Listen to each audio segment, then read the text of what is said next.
Di sebuah desa bekas perkebunan tua di Jawa Barat, berdiri rumah besar peninggalan zaman kolonial. Warga menyebutnya rumah Tuan van der Velde. Konon, di sanalah dulu tinggal seorang tuan tanah kejam asal Belanda bernama Cornelis van der Velde. Di balik dinding putihnya yang megah, tersimpan jerit para budak yang dipaksa bekerja di ladang tebu dari fajar hingga malam. Dan satu nama tak pernah dilupakan.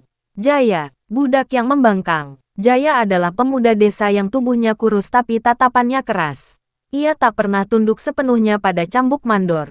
Suatu malam, ia tertangkap karena mencoba melarikan diri bersama adiknya. Sebagai hukuman, Tuan van der Velde menggantung lonceng besi di leher Jaya. Setiap kali ia bergerak, lonceng itu berbunyi, menandakan di mana ia berada. "Supaya kau ingat, kau milikku," kata sang tuan. Namun suatu malam badai datang. Petir menyambar pohon besar di halaman rumah.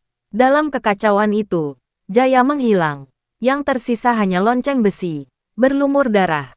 Sejak kemerdekaan, rumah itu kosong. Tapi setiap tengah malam, warga mendengar bunyi lonceng. Seperti lonceng yang diseret di lantai kayu.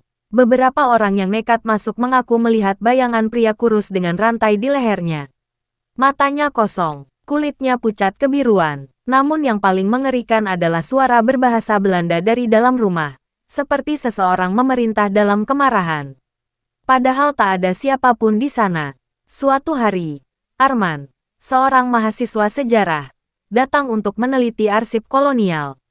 Ia menemukan ruang bawah tanah tersembunyi di balik lemari besar. Di dalamnya, terdapat kerangka manusia terikat rantai.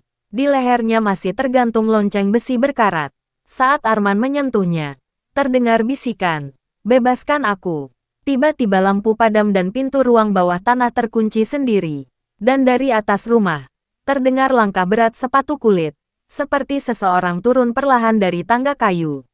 Keesokan paginya, warga menemukan rumah tua itu terbakar sebagian. Arman hilang tanpa jejak, namun lonceng besi itu kini tergantung di beranda rumah. Dan setiap malam, bunyinya terdengar semakin dekat ke arah desa.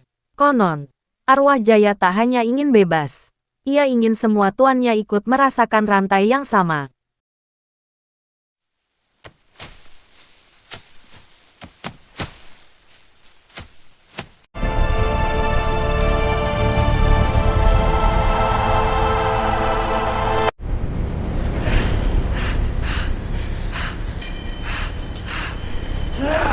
Supaya kau ingat, kau milikku. Aku bukan milikmu!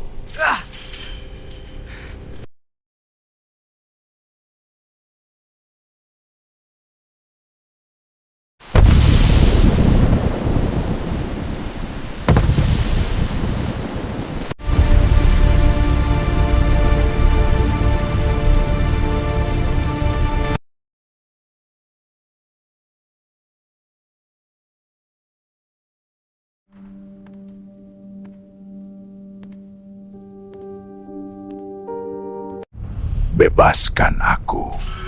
Bebaskan aku.